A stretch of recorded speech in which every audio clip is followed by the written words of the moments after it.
Bueno, pues buenas tardes. Comenzamos ya, por favor.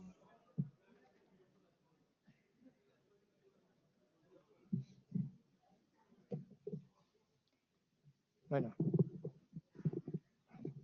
es lógico que estemos así después del comienzo tan fuerte que hemos tenido con la inteligencia artificial. Es lógico.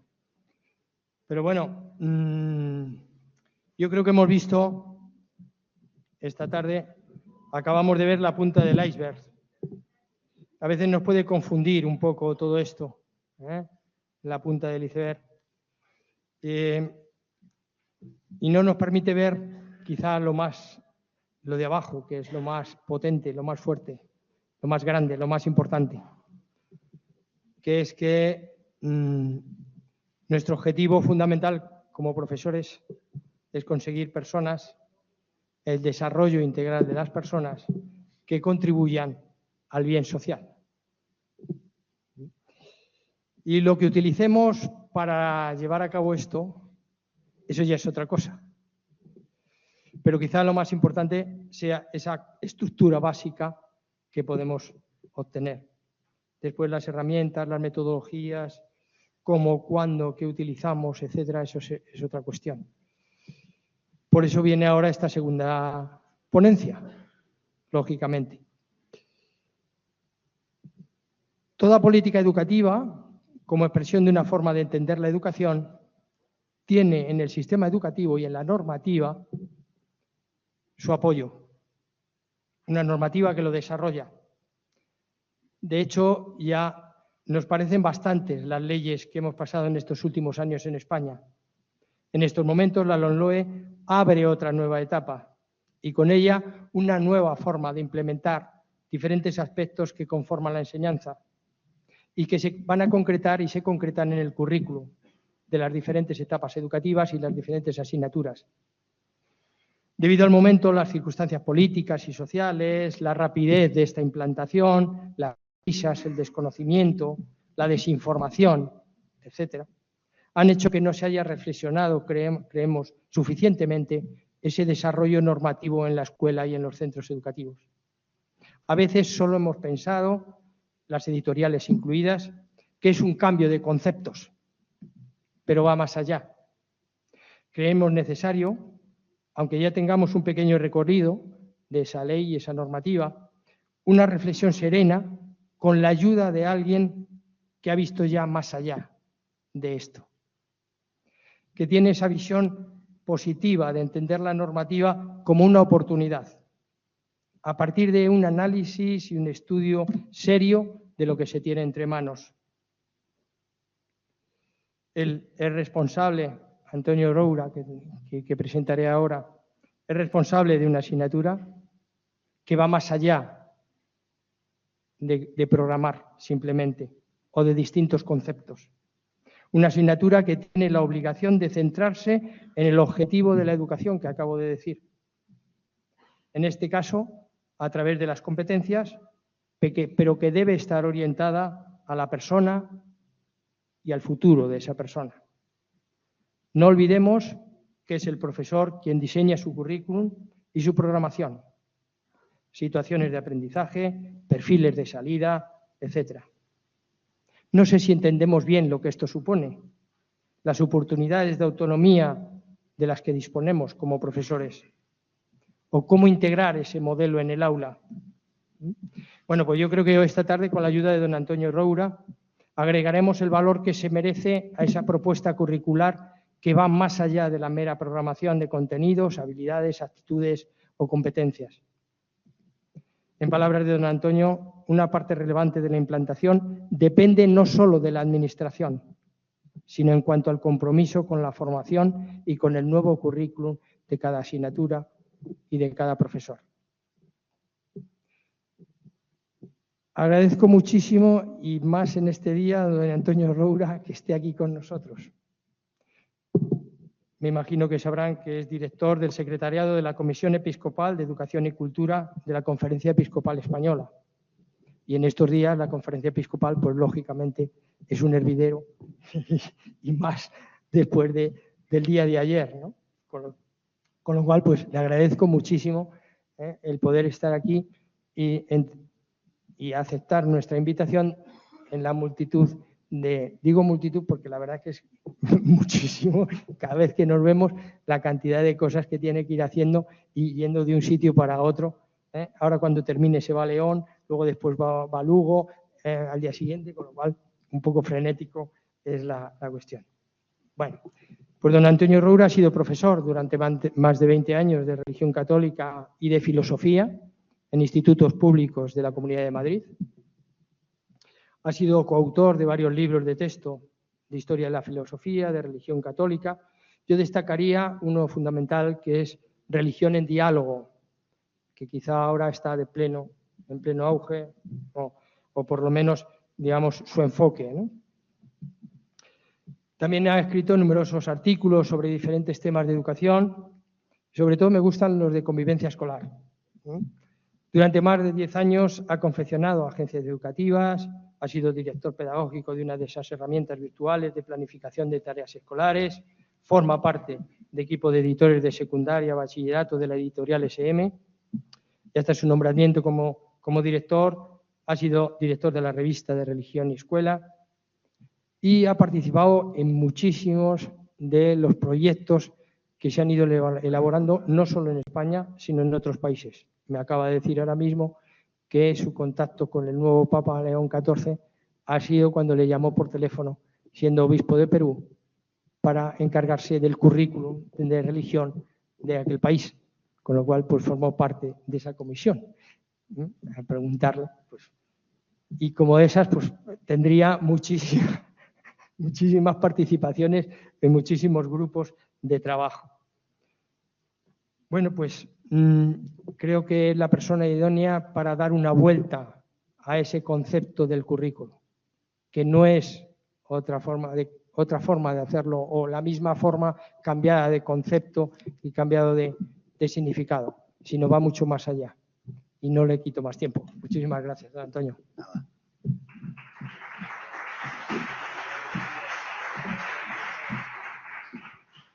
Me voy a poner aquí para pasar las diapositivas más cómodo. Bueno, pues un saludo a todos, a todas, y a ver si acierto a que este rato sea ameno y que sirva para entender un poco la relevancia de este tema. Yo me alegro muchísimo de que le demos una vuelta al currículo. Voy a hablar sin duda del currículo LOMLOE, voy a explicar un poco de dónde surge, sus claves, porque el currículo en el fondo para los profesores es todo. El currículo es el idioma de la escuela. Todo lo que la escuela es se expresa en un 90% en el currículo. Es verdad que tienes actividades de acogida, actividades extraescolares, puedes tener incluso un plan pastoral, pero en la escuela lo que se dice en las clases es lo que expresa lo que tú eres. Y tu identidad está en el currículo. La imagen del mundo que compartimos con los alumnos es la que transmitimos a través del currículo. Y es muy importante saber que es el idioma que tenemos que aprender a hablar. Es verdad, lo habéis visto ahora, que la inteligencia artificial va a resolver muchas cosas, ¿no? Yo cuando estoy a veces con profesores me dicen, no, yo es que ya las situaciones de aprendizaje las hago con la inteligencia artificial. Y digo, pues no seas idiota, porque como lo digas, el siguiente que sobras eres tú. Porque si lo hace la inteligencia artificial, tú vas a ser prescindible. Entonces, aquí hay cuestiones que tienen que ver con lo que transmitimos en la escuela, que tienen que tener rostro humano y que pasan por el rostro humano del profesor. Y nuestra comunicación es sobre todo curricular. Mucho de lo que somos, sí, se transmite en los encuentros, en el acompañamiento, en la palabra, pero lo que estás diciendo sobre todo es el currículo. Ese es tu idioma y es el que te pone en relación con los alumnos. Vamos a revisitar un momento esta idea de currículo. Ya os digo que muchas veces nos jugamos la identidad de los colegios en otros elementos, ¿no? Asumimos el currículo, el que viene en el boletín oficial del Estado, en el que han hecho las editoriales o hace no sé quién, y nos convertimos en replicadores curriculares. Esto es lo que tengo que explicar, esto es lo que explico, punto. Y eso es en mi opinión, un retroceso enorme. Porque tú no eres un replicador curricular. Vosotros no vais a ser profesores para replicar curricularmente algo sin más, ¿no? Y ponerle unos colores o un efecto u otra cosa, ¿no? No. Ya os digo que en el fondo el currículo es mucho más que unas cosas que saber. En el fondo, lo diré después, es una relación que el alumno establece con el mundo. El currículo es lo que nos parece relevante que conozcan del mundo con el que van a vivir, en el que van a estar, etcétera, etcétera, etcétera, ¿no? Por eso para mí me parece muy importante que caigamos en la cuenta de que no son las didácticas, no son las pedagogías, no es la evaluación. Lo importante es el currículo, porque eso es lo gordo, ¿no? Aquí sabéis que hay un equívoco. Por un lado, cuando hablamos del currículo parece que estamos hablando de las cosas técnicas, los objetivos, las no sé qué, las no sé cuánto. Y cuando hablamos del currículo, lo vamos a ver después en las leyes, dice, el currículo es el conjunto de objetivos, no sé qué, no sé cuánto. Bueno, esa es una parte. El currículo es, en el fondo, lo que nosotros estamos diciendo a los alumnos que es el mundo. ¿Por qué yo defiendo que haya clase de religión? Sin duda porque es un bien para los alumnos, pero porque no entiendo un mundo donde se pueda explicar sin esa dimensión. Seguro que es un derecho de los padres, seguro que es un bien para los alumnos, pero si yo quito esa dimensión me estoy cargando una parte del mundo enorme. El currículo es, por lo tanto, esa fotografía que hacemos del mundo para que los alumnos sean capaces de desenvolverse personalmente y desarrollarse personalmente al máximo. Y esto es muy importante tenerlo en cuenta. Sabéis que hay un concepto de currículo que puede venir de aquella organización que hicieron los jesuitas, primero con el Ratio Studiorum. Después sabéis que en el siglo XVII hay algunas propuestas de desarrollo curricular, pero que tienen sobre todo una concepción de la enseñanza de una manera individual, como buscando el perfeccionamiento del ser humano, incluso su santidad. Era una manera de enseñar para desarrollarte. Sabéis que todo esto cambia con la Revolución Francesa y a partir de ahí la educación deja de ser un problema individual o un problema de una congregación religiosa y acaba teniendo una dimensión social mucho más fuerte. Siglo XX, voy muy rápido, ¿eh? No voy a daros una chapa sobre el currículo, pero sí que sabéis que hay dos modelos. Uno, este que representa John Dewey, que es el alumno, lo importante es su desarrollo y que lo que le enseñemos contribuye a su desarrollo. Hay otro modelo, que es el que triunfa, que es el que representa Franklin Bobbitt, que es el autor del currículo, que lo que viene a decir que la escuela tiene que ser como una fábrica. De hecho, si os fijáis, nuestros alumnos se comportan como una fábrica. Tiempos de 50 minutos, pito para salir, descanso de bocadillo media hora y tal. Es un trabajo en cadena. Era preparar a los alumnos para la sociedad industrial pura y dura.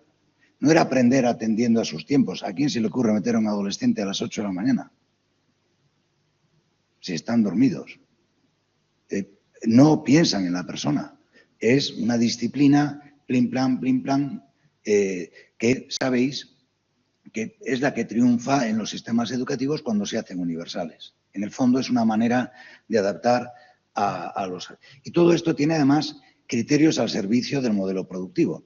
Los exámenes estandarizados son para eso. Los exámenes a la gente al final no le importa cuánto estás aprendiendo, no está estandarizando para decir, vamos a hacer el trabajo sucio al sistema laboral y vamos a decir, estos sí, estos no y estos a lo mejor. Y hay toda una concepción, muchas veces escolar, que se construye desde ahí y marca muchísimo la escuela. Eso lo ha marcado muchísimo. En el fondo, la educación es educar para resolver problemas, ¿no? Y ahí tenéis que de repente toda esa visión cristiana o incluso kantiana de la educación, como el desarrollo de la persona, etcétera, etcétera, va desapareciendo. Y nos encontramos que pasamos de esas dimensiones a otras que escucharéis muchas veces. Educar al ciudadano, educar para la democracia, educar para el empleo, educar para.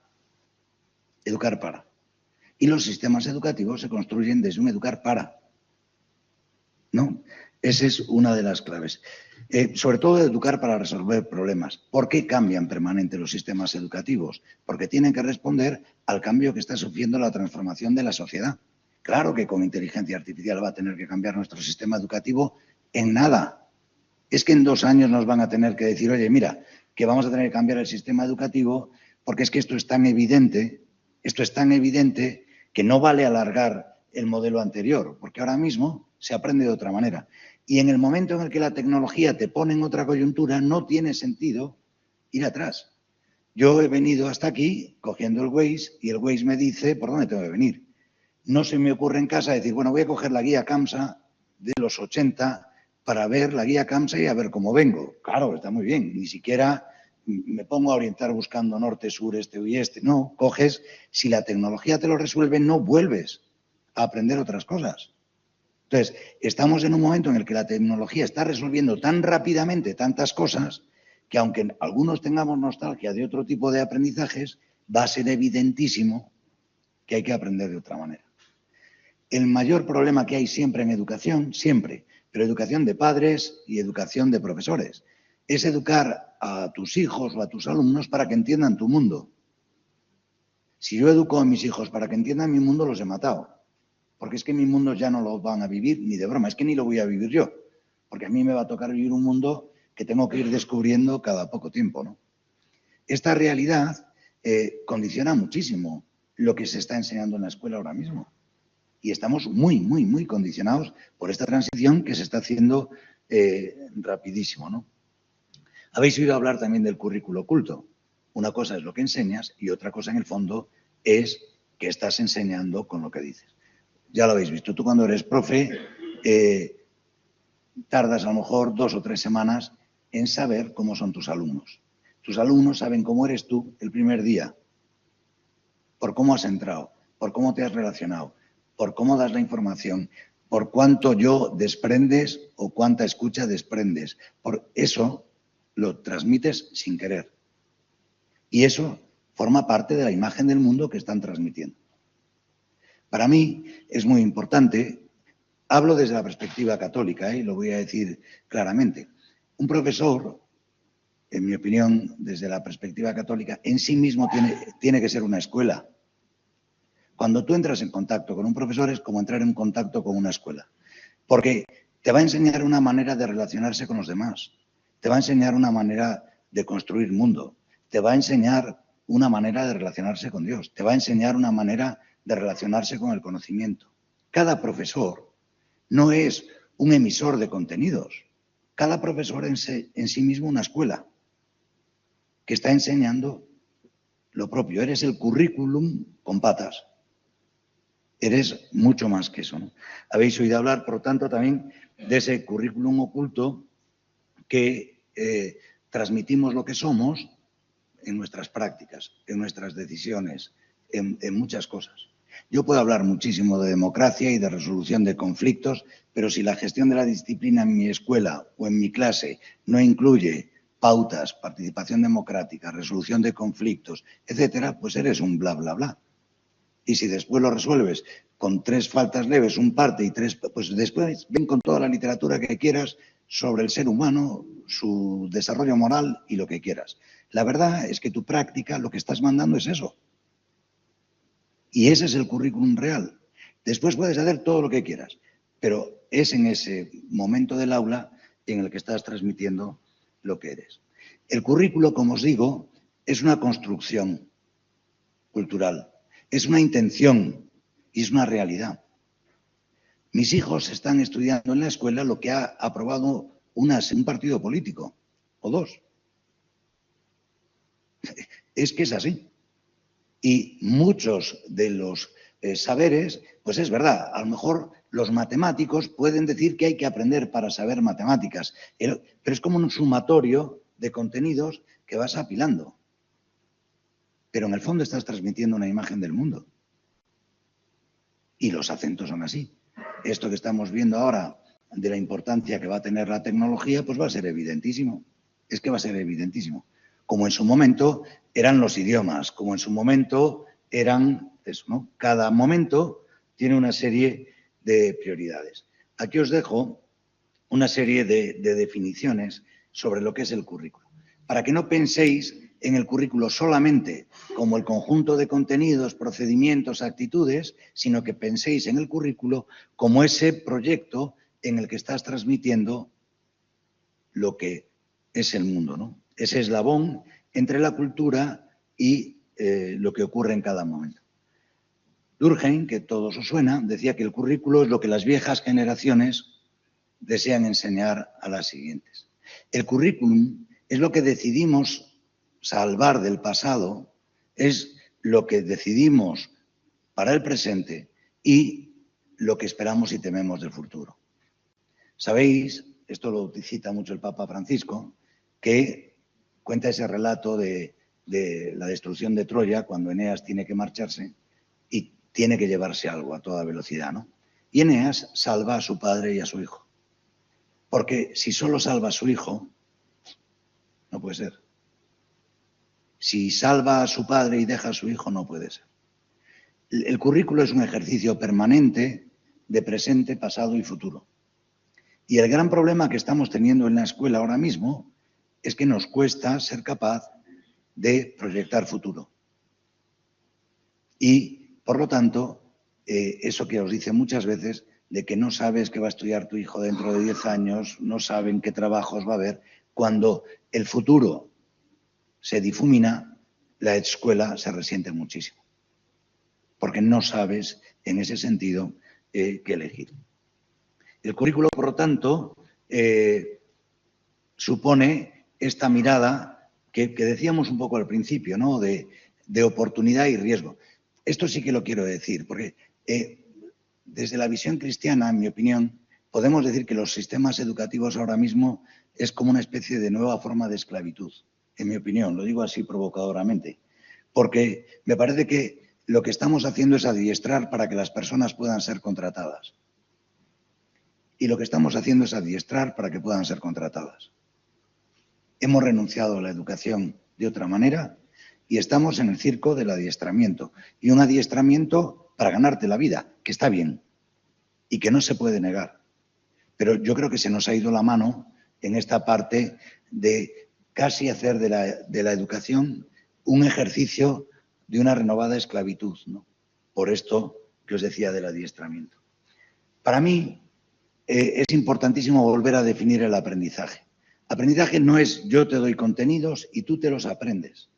No, el aprendizaje es establecer una relación entre la persona del alumno, el mundo y el profesor.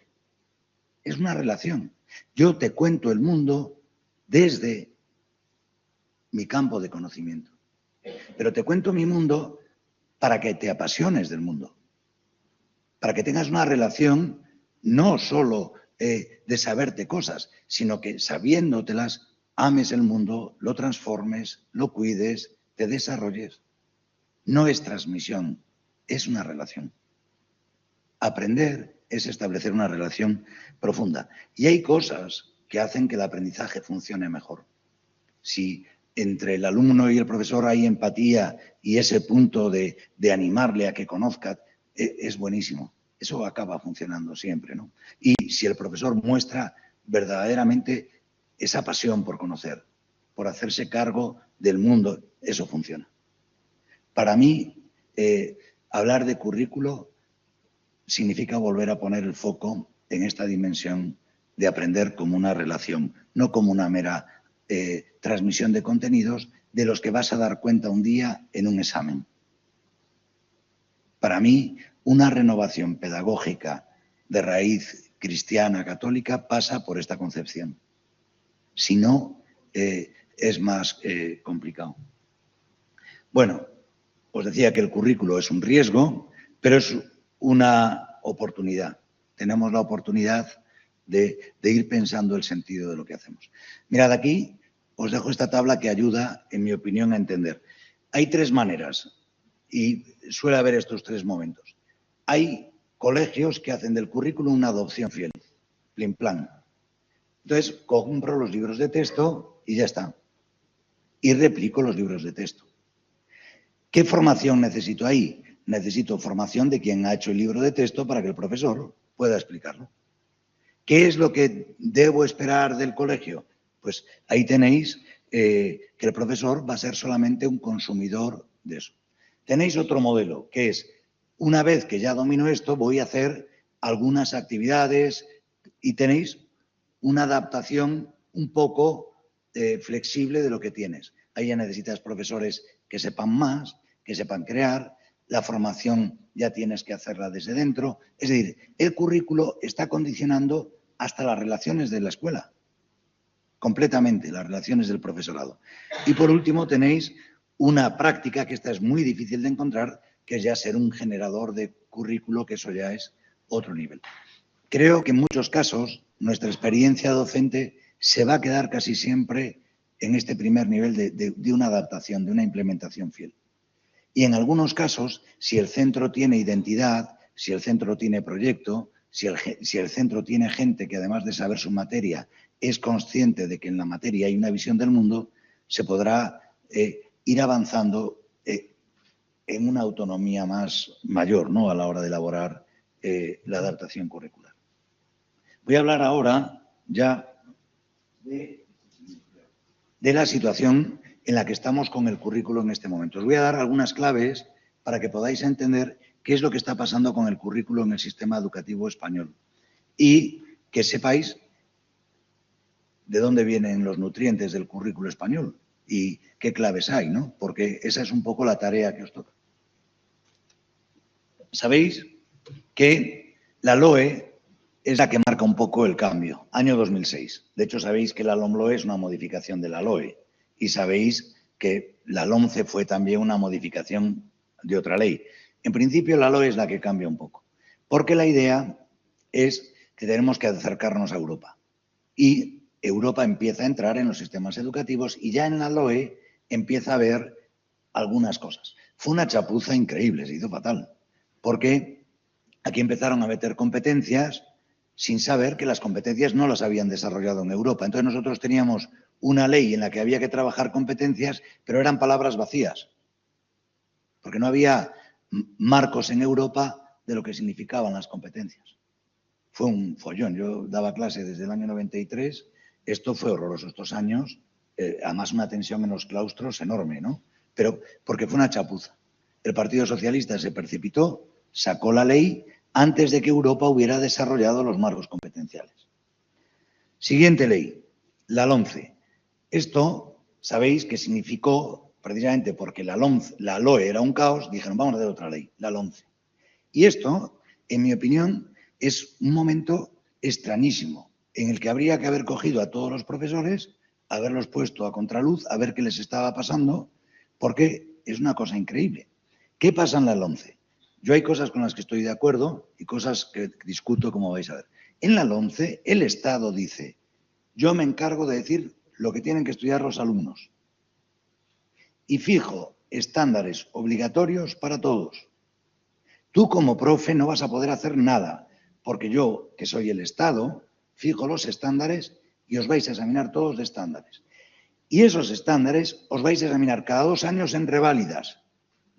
Y en función de la nota que saques en la reválida, o progresas o repites. ¿Vosotros visteis las reválidas? Yo tampoco. Hemos estado preparando a los alumnos, enseñándoles contenidos para exámenes que nunca se han hecho. Nunca, ni uno. Para el profe era perfecto, porque tú llegabas, mes de octubre, el sustantivo, era lo que decía el Estado, mes de noviembre, el adjetivo, ya está. Al año siguiente, mes de octubre, el sustantivo. Podía haberse caído el mundo, haber un terremoto, pero tú tenías que enseñar el sustantivo, el adjetivo.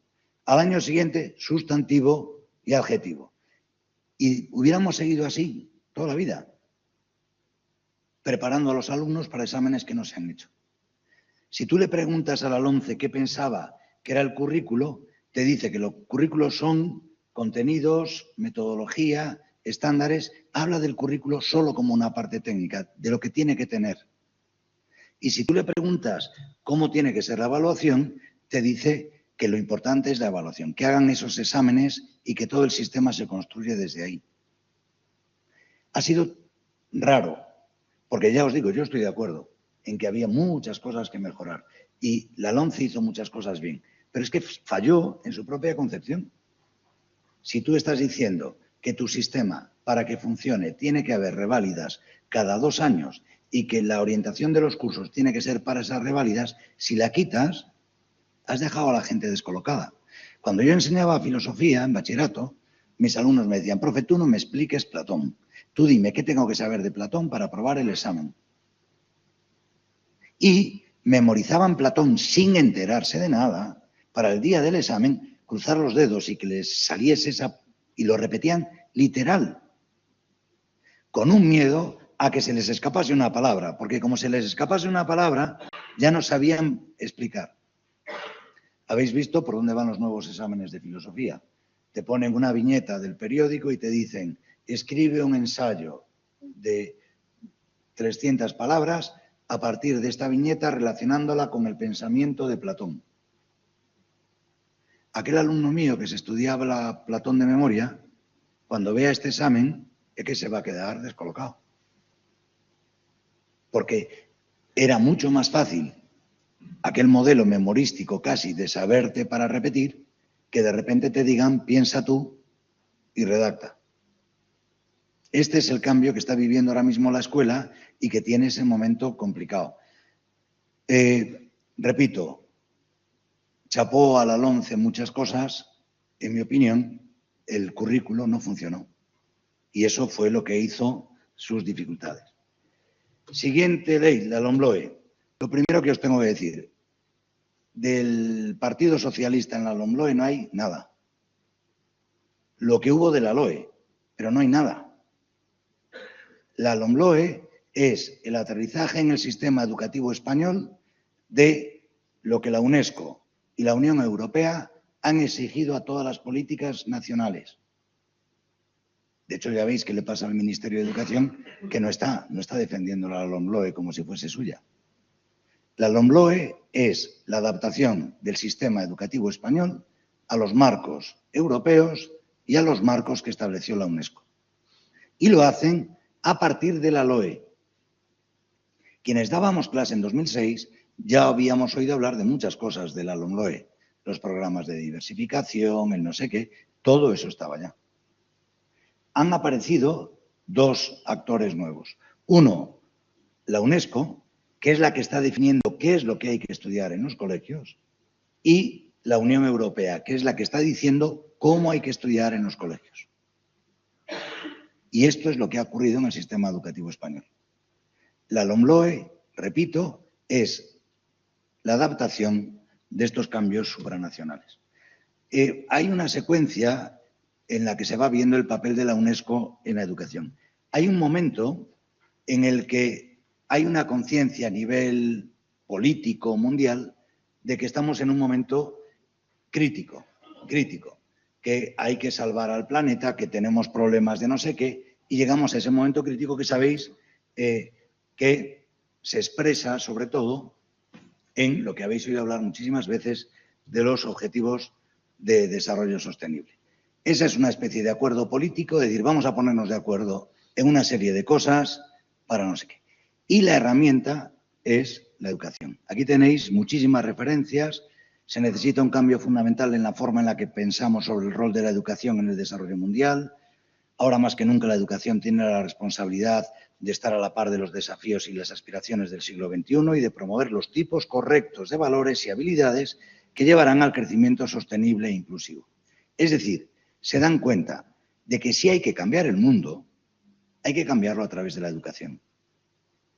Y hay un empeño que todos los sistemas educativos se adapten a este momento que se está viviendo. No me va a dar tiempo después a explicar esto, pero me gustaría contaros cómo reaccionó el magisterio del Papa Francisco a esto y cómo reaccionó, por ejemplo, la Conferencia Episcopal a esto. Esa es una pregunta que, si queréis, podemos tener después. Yo os estoy hablando de lo que está ocurriendo a nivel político supranacional.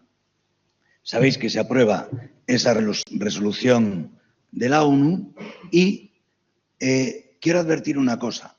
Hay mucha gente que piensa que la LOMLOE es trabajar los ODS. No, la LOMLOE no es trabajar los ODS.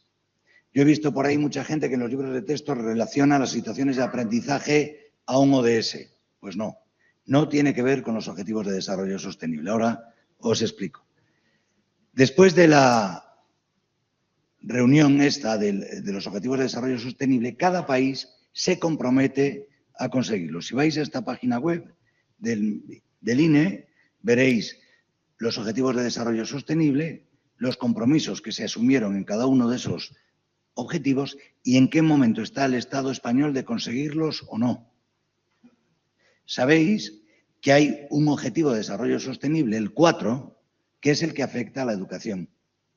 Bueno, pues se reúnen en la ciudad coreana de Incheon y ahí definen cómo hay que llevar adelante los objetivos de desarrollo sostenible. Incheon. Cuando hablan, fijaos, hay uno de los puntos que es el que ha condicionado todo el cambio de nuestro sistema educativo, que es la que llaman la meta 4.7, que es obligatoria para todos los países. Esto lo firmó el ministro Wert del Partido Popular en aquel momento, o sea que no fue, esto ya fue, estaba el PP en el gobierno y lo firmó el PP, de manera que el PP hubiera tenido que cambiar la LOMCE para asumir este compromiso que se asume. Aquí veis que lo firman todos los dignatarios del mundo en la ciudad esta de Corea y ahí, pues, este es un texto que os lo dejo, es el objetivo que tienen todos los sistemas educativos de aquí a 2030 y fijaros, perdón que esto es un poco mareante, pero el texto os lo dejo ahí, os dejo todo ahí para que lo veáis. Hay la meta 4.7 que dice, de aquí a 2030, garantizar que todos los alumnos adquieran los conocimientos teóricos y prácticos necesarios para promover el desarrollo sostenible, la ciudadanía mundial y una serie de temas. Es decir, se obliga a todos los países a que cambien su currículo y que en el currículo de todas las materias se incorporen estos elementos. Desarrollo sostenible, ciudadanía mundial y bienestar personal. O sea, no es que se trabajen los objetivos de desarrollo sostenible, sino que para conseguir el objetivo de desarrollo sostenible que afecta a la educación, hay que trabajar estos elementos. Y estos elementos se trabajan con estos marcos. Estos marcos son los que están detrás de la LOMLOE y que son comunes a todos los países. Educación para la ciudadanía mundial. Esto es el nutriente de la LOMLOE y del currículo de todas las materias. Fijaos, preparar a los educandos para los retos del siglo XXI. Esto está en el currículo de todas las asignaturas, de todas. Siguiente tema. Educación para el desarrollo sostenible. Está en el currículo de todas las materias. Y es consecuencia de este acuerdo supranacional de que en todas las materias se trabajen estos contenidos. Bienestar personal y social. Este es un marco que obliga a que en todas las materias estén estos elementos. Si os acordáis, cuando empezó la LOMLOE decían, el profesor de matemáticas, ¿y por qué tengo yo que trabajar la igualdad en matemáticas? ¿Y por qué tengo que trabajar en no sé qué? Bueno, pues eso es consecuencia de un acuerdo político supranacional por el que hay que llegar al año 2030 y todos los sistemas educativos han tenido que modificar el currículum de las materias para que incorporen estos tres temas.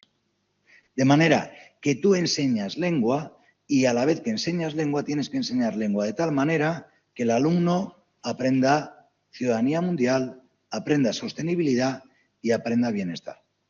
Y podéis decir, bueno, ¿y esto en la LOMLOE dónde está?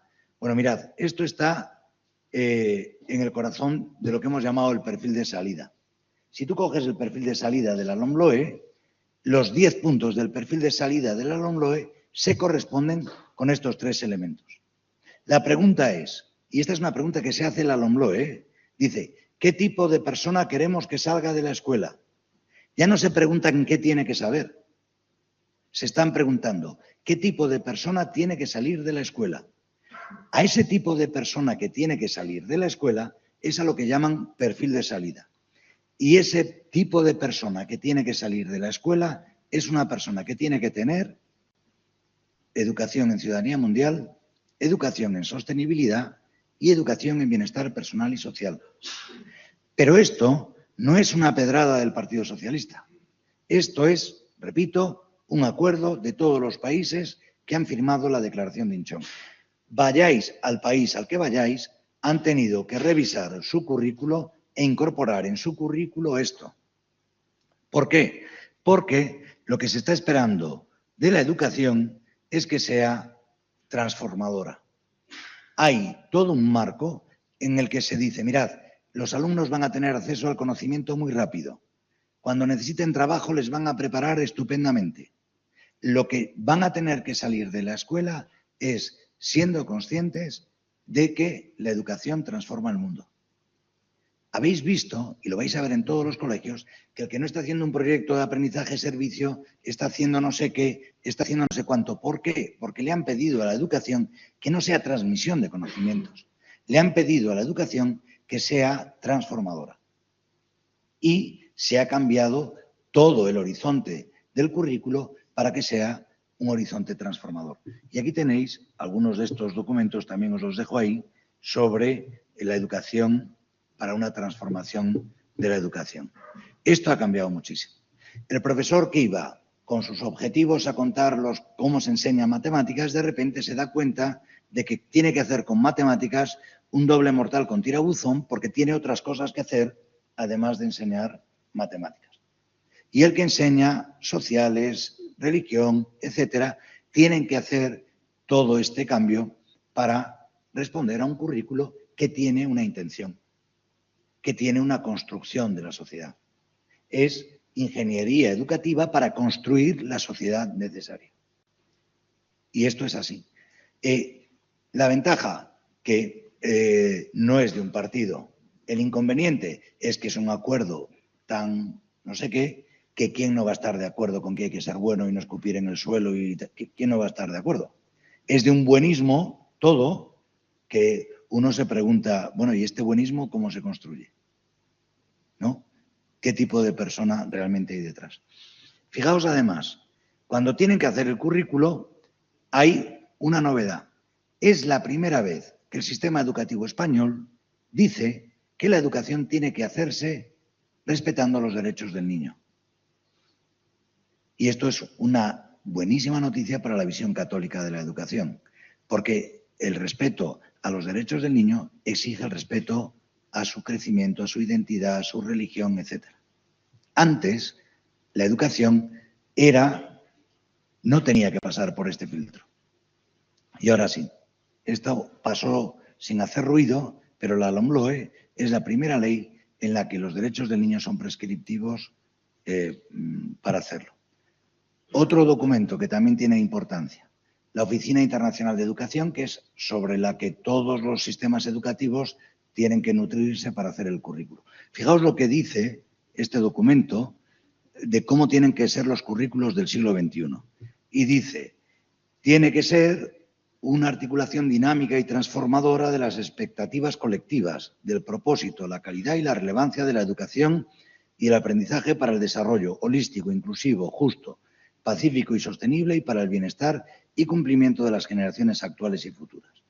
Y dice que el currículo tiene que tener estas dimensiones. Primero, una herramienta operativa para la educación para el desarrollo, catalizador de innovación, disrupción y transformación social, fuerza de equidad social, justicia, cohesión, estabilidad y paz. Es decir, le están pidiendo al sistema educativo que resuelva con el currículo asuntos que antes resolvía el crecimiento moral de las personas, etcétera, etcétera, etcétera, etcétera. ¿Por qué la preocupación del Papa Francisco? ¿Por qué la preocupación de la Iglesia en España de dar pasos adelante en la educación? Porque ahora mismo la educación está siendo la gran conformadora de lo que son las personas. De una manera fortísima, más que las familias, más que otros ámbitos que había antes educativos, ¿no? Esto del perfil de salida, aquí seguramente hay profes de matemáticas, de sociales, de lo que sea, todos tenéis que buscar este perfil de salida. Todo el sistema educativo está orientado a conseguir este perfil de salida.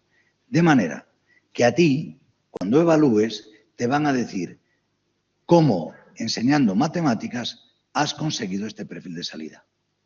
Cómo, enseñando lengua, has conseguido este perfil de salida. ya no va a importar solamente que sepas matemáticas, ya no va a importar solamente que sepas lengua, sino si enseñando matemáticas y si enseñando lengua has conseguido que los alumnos progresen en esto. Seguro que lo tenéis interiorizado, si no os lo cuento rápido. Estos son los 10 puntos. Fijaos, primero, desarrollar una actitud responsable a toma de conciencia de la degradación medioambiental, desarrollo sostenible. Identificar los aspectos relacionados con el consumo responsable, valorando sus repercusiones sobre el bien individual y común, bienestar personal y social. Desarrollar hábitos de vida saludable, lo mismo. Ejercitar la sensibilidad para detectar situaciones de inequidad, ciudadanía mundial. Entender los conflictos como elementos connaturales que se deben resolver de manera pacífica, ciudadanía mundial.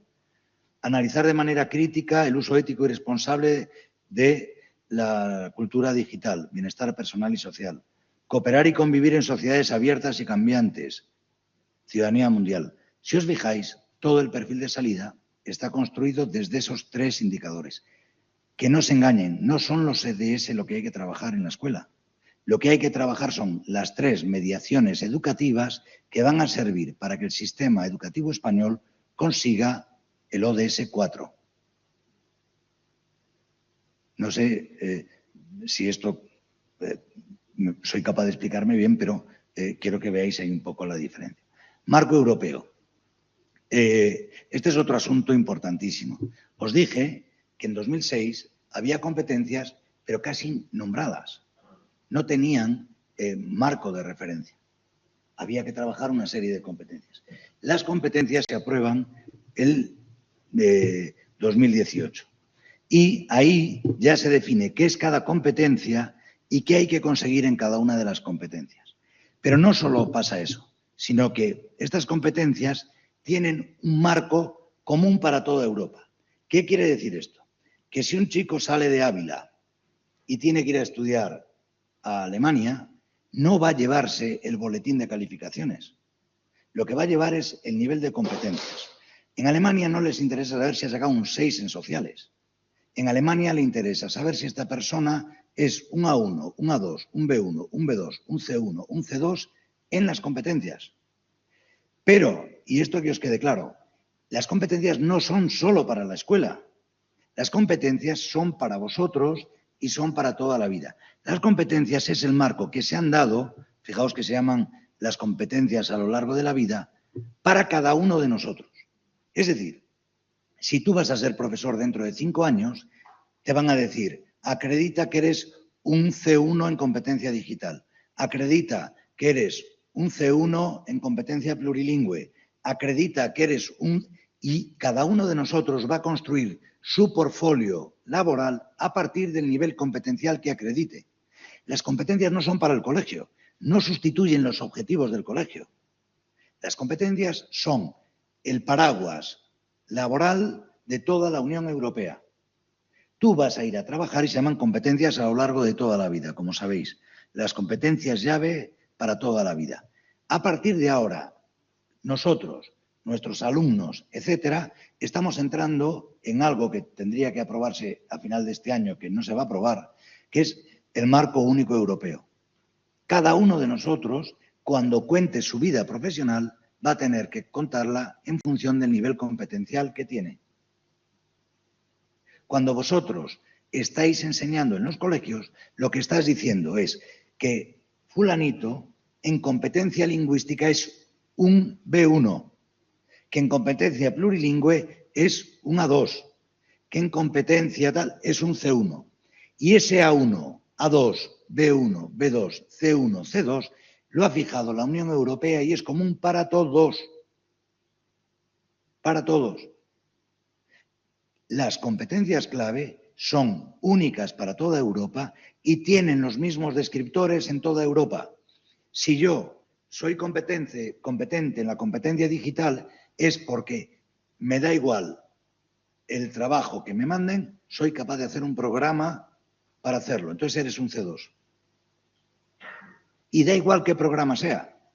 Y si yo llego a Alemania y acredito que soy un C2 en competencia digital, estoy diciendo que me da igual lo que me manden, yo sé hacer un programa. Diseñar un programa. Si solo sé encender el ordenador y abrir un Word, soy un A1. Y eso es lo que están diciendo. No, el modelo competencial no dice qué sabes, dice qué nivel tienes de desarrollo para resolver eso. Y ese marco lo ha fijado la Unión Europea.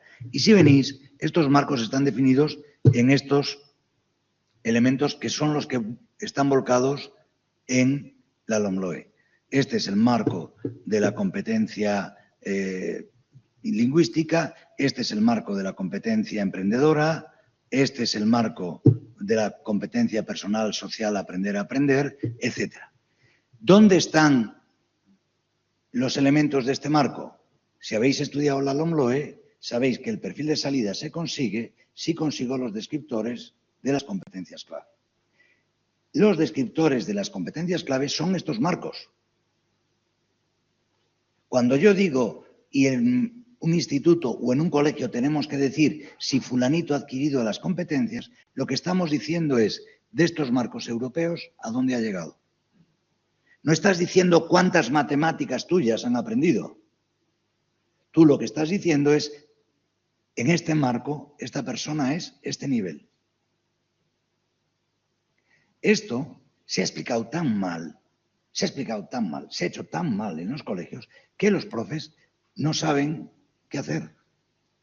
Si cenamos o se muere padre, como dicen en el refrán. ¿No? Es que no sé por dónde tirar, ¿no? El asunto es que al final el nivel competencial lo dicen todas las asignaturas. No es el de lengua el que dice el nivel de competencia lingüística. Lo va a decir el de sociales, el de religión, etcétera. Porque todas las asignaturas, como sabéis, tienen competencias específicas. Las competencias específicas son las maneras en que cada asignatura consigue las competencias clave. Las competencias específicas de cada materia con las competencias clave. Recordáis que cuando tú pones, al conseguir esta competencia específica, está trabajando esto, esto, esto y esto. Pues tú, realmente, de lo que tienes que informar es si ha conseguido esto. Cuando los alumnos salgan de cuarto de eso, se llevan un informe competencial. Cuando salgan de sexto de primaria, se llevan un informe competencial, que se ha construido a partir de esto. Esto es, por ejemplo, la foto de la competencia digital. Si tú eres capaz de encender un ordenador, te lavas los pies y poco más. Si tú eres capaz de diseñar, resolver problemas complejos, aplicar no sé qué, no sé cuánto, tienes el máximo nivel. Puedo deciros que en la última reunión que hubo de ministros de Educación decidieron que la evaluación se iba a hacer por esos 6 campos, A1, A2, B1, B2, C1, C2. O sea que no se extrañe nada que dentro de poco esa va a ser la categorización que hay que hacer. Y ya sabéis que eso tiene mucha importancia a la hora de diseñar las rúbricas y todo eso, ¿no? ¿Qué le pasa, por tanto, a cada materia?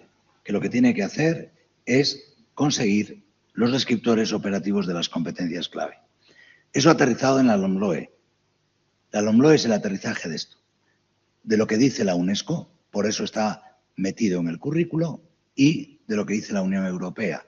Por eso tenéis en las competencias todo eso. ¿Os acordáis de la definición de currículo de la LOMCE? Fijaos la definición de currículo de la LOMLOE. Me quedo en el punto 2 sobre todo.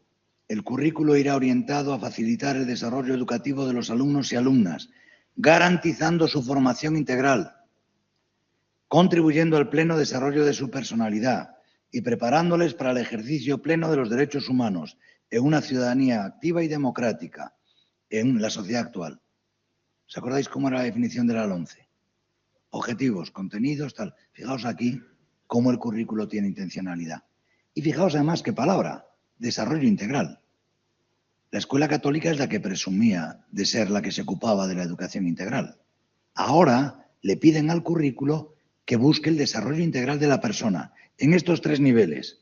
En la esfera personal, como individuo que se tiene, esto está en la ley, no me lo estoy inventando yo, como individuo que se tiene que realizar emocional e intelectualmente. En la esfera social y afectiva, tanto en el entorno inmediato como una sociedad global cada vez más cambiante. Y en la esfera académica. Bueno, como veis, estoy yendo deprisa, todo esto está aterrizado en la LOMLOE y en el currículo. Esta es la foto que todos tenéis que tener del currículo. Todas las asignaturas trabajan las competencias clave. Cada asignatura trabaja las competencias clave trabajando sus competencias específicas. Realmente las competencias específicas se consiguen al final de etapa. Tú lo que tienes que trabajar cada curso son los criterios de evaluación. Los criterios de evaluación es lo que te indica el nivel de la competencia a conseguir ese año. Cuando yo enseño matemáticas en segundo de primaria, lo que tengo que conseguir son los criterios de evaluación de segundo de primaria. Punto. Los criterios de evaluación, no los contenidos. Contenidos puedes utilizar los que quieras para conseguir los criterios. No tienes que dar todos los contenidos. Son a tu disposición. Se llaman saberes básicos porque son saberes básicos. Lo que sí tienes que conseguir son los criterios de evaluación. Y el criterio de evaluación, repito, es el que te marca eso. Los saberes básicos es ese conjunto de conocimientos, habilidades y actitudes. Y ya sabéis que la categoría curricular, eso tuve la suerte de explicarlo aquí en una formación que di, sobre cómo se construyen las situaciones de aprendizaje, cómo deben ser, etc. Yo ahora mismo lo que se me había pedido y espero estar consiguiendo es que vayáis comprendiendo cómo se ha construido el currículo, qué carga tiene el currículo, cómo está construido y esa otra parte, ¿no? Mirad, cada materia tiene, por lo tanto, sus competencias específicas, sus criterios de evaluación, sus saberes básicos y todas contribuyen a conseguir el perfil de salida. ¿En qué consiste el perfil de salida? En los descriptores operativos de las competencias clave. Ese es el asunto. Esto ya lo sabéis. La competencia está completamente definida en cada uno de los reales decretos, tanto de primaria, de secundaria. Sabéis que las competencias son las mismas. Lo que pasa que va subiendo los peldaños. En primaria comprende textos sencillos, en secundaria comprende textos complejos, en bachillerato comprende textos específicos de las distintas materias. Esa misma competencia, cuando llegue a la universidad, dirá, comprende textos especializados de la materia de no sé qué, los aplica correctamente, los usa, en fin, es lo mismo. Son descriptores muy comunes que se van adecuando al nivel formativo de los alumnos. Estamos teniendo una ventaja reciente que no teníamos hasta hace poco. El LOMLOE fue otra chapuza increíble. Cómo se gestionó políticamente, increíble. Cómo se ha aplicado en las comunidades autónomas, increíble. O sea, con unas ganas de confundir al personal que no tiene sentido. Si tú quieres hacer una situación de aprendizaje y eres de Galicia, no te vale el modelo de no sé dónde, porque tienen una pedrada propia. Si vas a los de Andalucía, tienen tal, que lo han hecho por cursos. Y después han confundido una barbaridad. Hace 2 años, las oposiciones de Madrid, ¿puedes hacer una unidad didáctica o una situación de aprendizaje? Pues no tiene nada que ver. Es que ya no se pueden hacer unidades didácticas, ya no existe la unidad didáctica. Y de repente te mandaban presentar una unidad didáctica. O sea, es un descoloque gordísimo. Ya han confundido al personal, completamente. La categoría curricular para aplicar el modelo competencial son las situaciones de aprendizaje. La unidad didáctica yo parto del contenido y explico el contenido. La situación de aprendizaje yo tengo que demostrar cómo aplica contenidos, procedimientos y actitudes a algo concreto. No tiene nada que ver. No tiene nada que ver. Y han confundido muchísimo a la gente, incluso a la hora de hacer esto. Ventaja que tenemos, que han ido avanzando. Y ahora ya tenéis, por ejemplo, este marco general del sistema educativo, está en la web del Ministerio, podéis verlo. Y aquí pudimos ver ya desde el año pasado cómo van a ser las pruebas competenciales. Voy a ver si doy con uno, yo creo que lo tenía apuntado en algún lado para recordar la página, pues no siempre me acuerdo, no sé si ya tengo apuntada aquí. Si no, lo busco y os mareo un poco más, perdonad. Pero para que veáis cómo cambian los exámenes. Aquí vais a ver todo el análisis que se hace. Este es de la competencia lingüística y de la competencia STEM. Son los modelos de pruebas competenciales que todos los alumnos tienen que hacer en cuarto y sexto, en segundo de ESO y cuarto de ESO. Pero fijaos, aquí tenéis, esta es la... Esta yo creo que... Esta es la de lingüística. Mira, un momento, no tardo nada, pero creo que os puede ayudar para ver dónde está el cambio del modelo.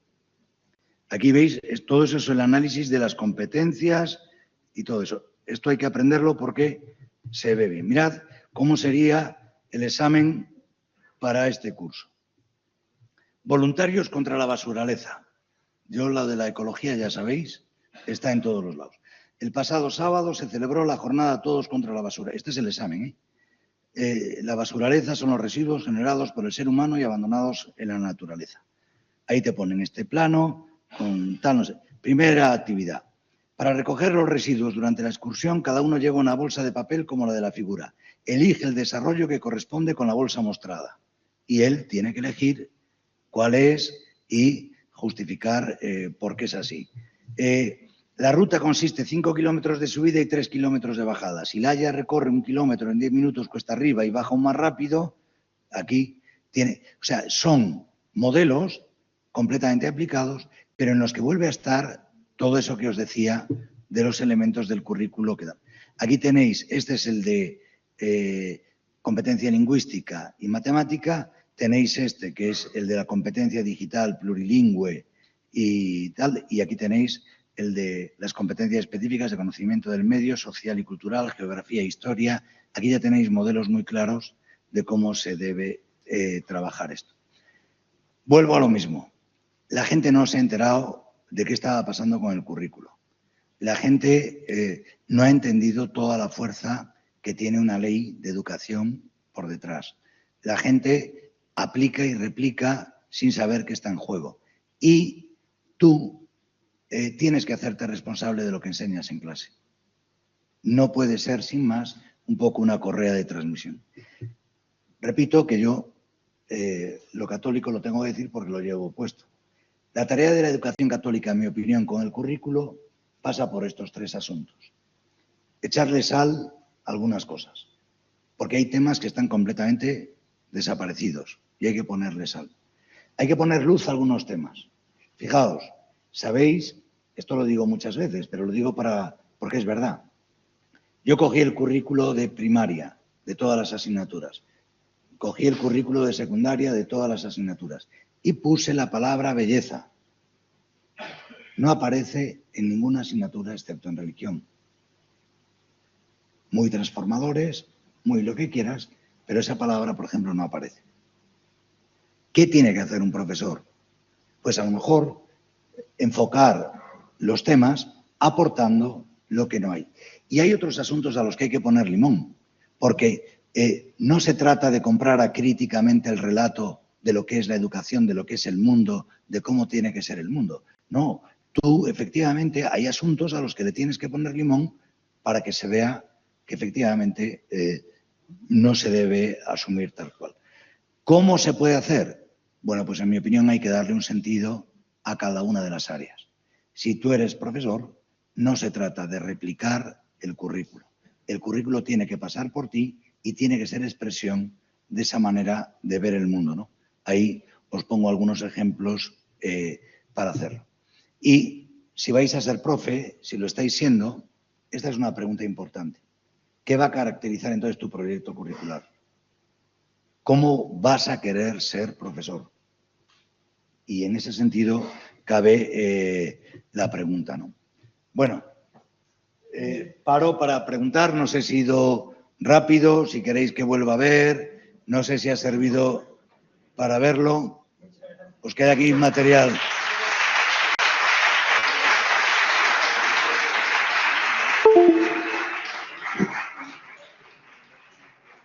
Muchas gracias, don Antonio.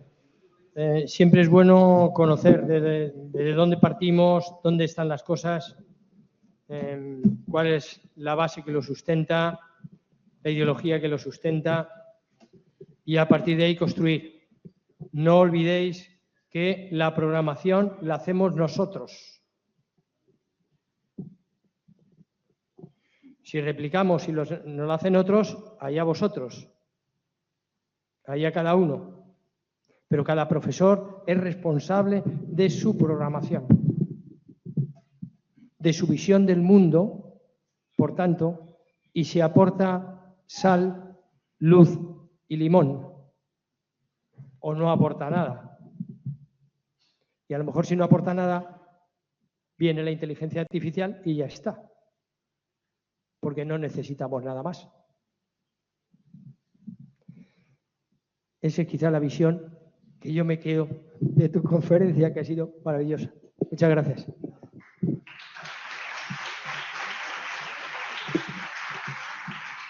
Bueno, ¿Alguna pregunta, por favor? yo creo que, en principio, nunca es buena idea externalizar el pensamiento y que piensen por ti, ¿no? Y creo que cuando estás construyendo pensamiento con los alumnos, es bueno que el pensamiento nazca de ti y también ellos lo puedan comprender, ¿no?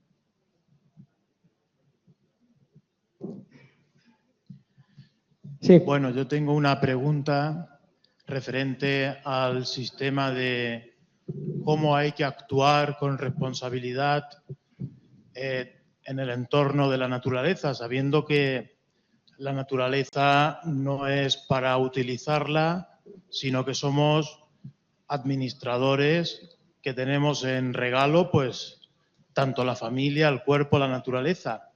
Entonces veo que es acertado el querer hacer una toma de conciencia de que tenemos que ser responsables con nuestros actos. Entonces, veo muy interesante esto, que a lo mejor se toma un poco a la risa y a la broma, una cosa que es muy importante. Y creo que ahí, pues, dentro del marco de la educación, pues veo ahí, si puede dar usted un poco alguna idea general o alguna cosa. Mira, en un momento me referí a que estamos teniendo una suerte enorme, hemos tenido una suerte enorme con el pontificado de Francisco, porque en el momento en el que todas estas dinámicas adquirían esta dimensión político-nacional enorme, el magisterio del Papa Francisco contraponía o proponía la visión cristiana de estos temas. En el momento en el que sale todo lo que es la sostenibilidad, desde la perspectiva católica tienes Laudato Si, que es la manera de interpretar toda esta dimensión, sin duda imprescindible, del cuidado de la naturaleza. Cuando hay una propuesta de ciudadanía mundial buscando el modo de relacionarse, pues sale Fratelli Tutti. Y Fratelli Tutti es una propuesta de que la manera católica de entender la ciudadanía mundial pasa por la fraternidad. Cuando se saca un acuerdo por la educación, el Papa saca el Pacto Educativo Global, recordando que lo importante es la centralidad de la persona. Cuando se ha sacado lo de la inteligencia artificial, el dicasterio ha sacado un texto extraordinario, Antiqua et Nova, en el que se ve cómo dialogar con eso. Es muy importante que, te comento desde la visión católica, estar un poco atento a por dónde va el pensamiento para ese pensamiento general también enriquecerlo con la sal, la luz o el limón, ¿no? Que a nivel cultural es importante. Entonces, es bueno saber que sobre muchos de estos asuntos el magisterio de la Iglesia ha reflexionado y puede proyectar una visión muy enriquecedora. Y eso sí que es otro ejercicio, pues, de construcción de un currículo en diálogo, ¿no? No sé si ha servido la respuesta.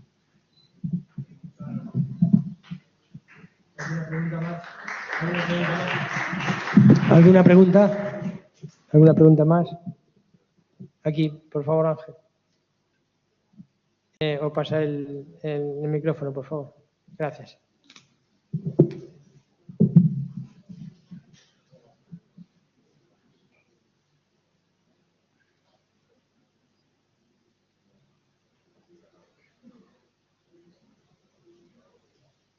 Hola, buenas tardes. Hola.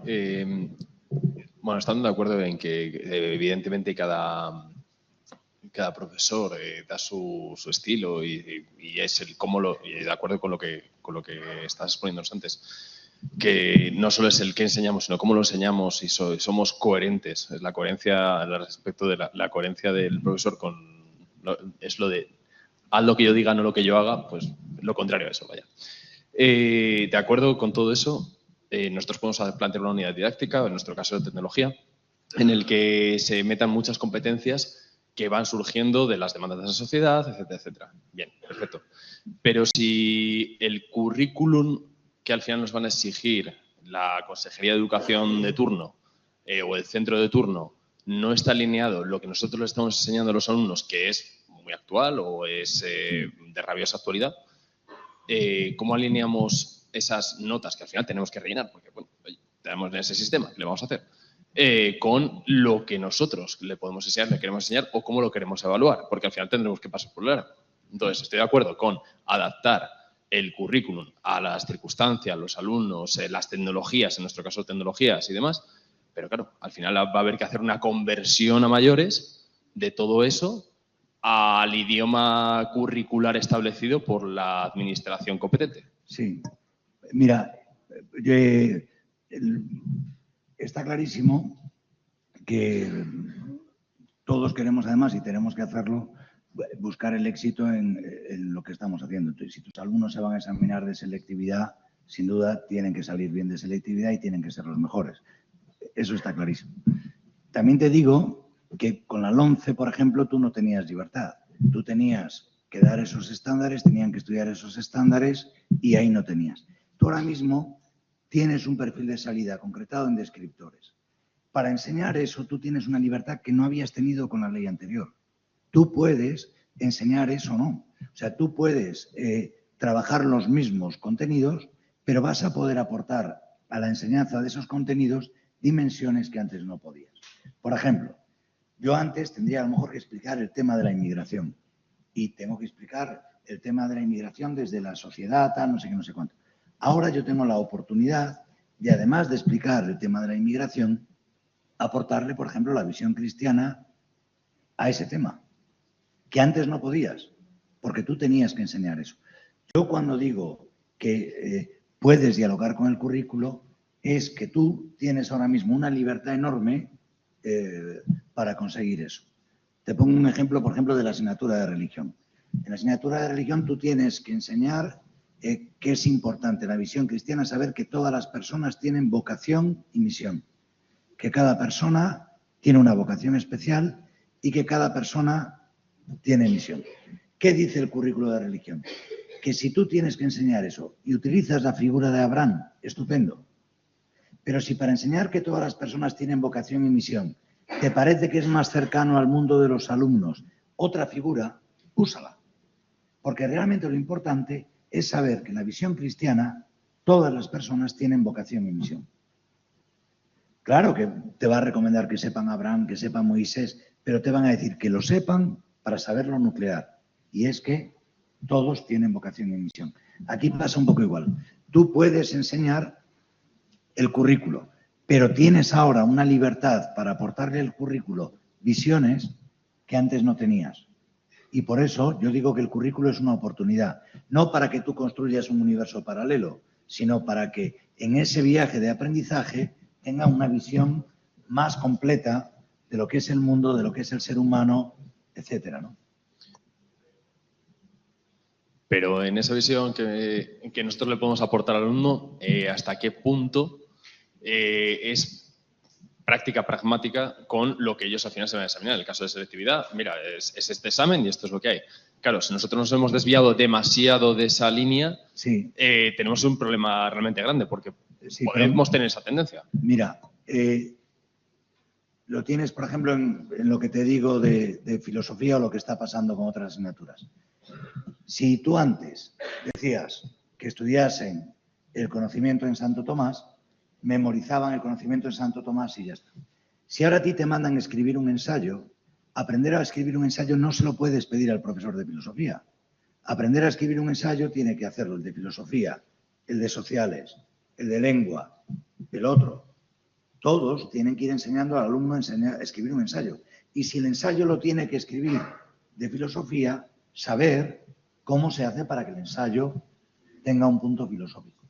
Esto es lo que está sirviendo este modelo, que como todos tenemos que trabajar los mismos descriptores operativos, todos vamos a tener que trabajar lo mismo. A ti lo que te van a pedir es que el alumno redacte el texto. Si tú le has mandado redactar el texto pidiéndole que analice la realidad de la pobreza en Ávila, eso es tu decisión. Otro le va a mandar que lo haga de otro tema. Yo lo que digo es que tú estés mandando que adquiera esas competencias y le estés proponiendo aprendizajes, que propongas aprendizajes que le ayuden a comprender el mundo de una manera más global, más completa, etcétera, ¿no? Eso es lo importante, en mi opinión. Ya os digo, el modelo competencial, y esto lo vais a ver enseguida, va a significar que todos vamos a tener las mismas rúbricas. Eso va a significar que todos, cuando alguien tenga que hacer una exposición oral, evaluemos lo mismo en la exposición oral. Eso sí, yo después valoraré si los contenidos propios de filosofía los está aplicando bien, pero la exposición oral, objetivamente, el de matemáticas, el de sociales y el de lengua, tienen que valorar lo mismo. Si se comunica bien, con orden, si tiene el pensamiento ordenado, si habla despacio, todos vamos a tener que buscar eso mismo. Porque en el fondo, cuando tenga que acreditar en otro país su nivel competencial, lo que van a ver son esos indicadores, ¿no? Los que sean profesores aquí de inglés o de lenguas lo tienen más fácil porque llevan trabajando en esos descriptores comunes mucho más tiempo. El portfolio europeo lleva funcionando más tiempo y si yo me examino de alemán, da igual donde me examine, lo que ven es si sé hablar, si hablo bien, si escribo bien y el tema se le puede ocurrir allí, ¿no?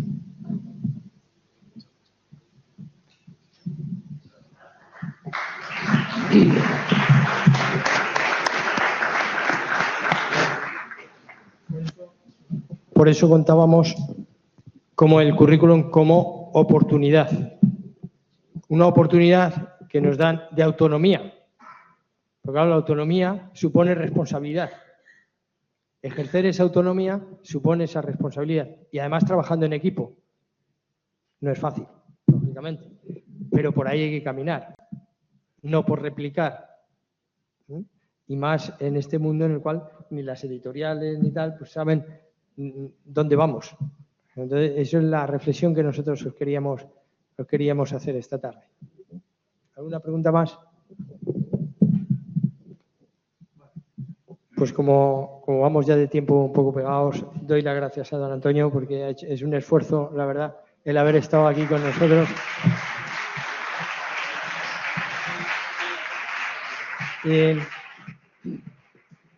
Y la verdad es que no es porque sea la asignatura de religión, sino porque no he visto a nadie que tenga tan claro,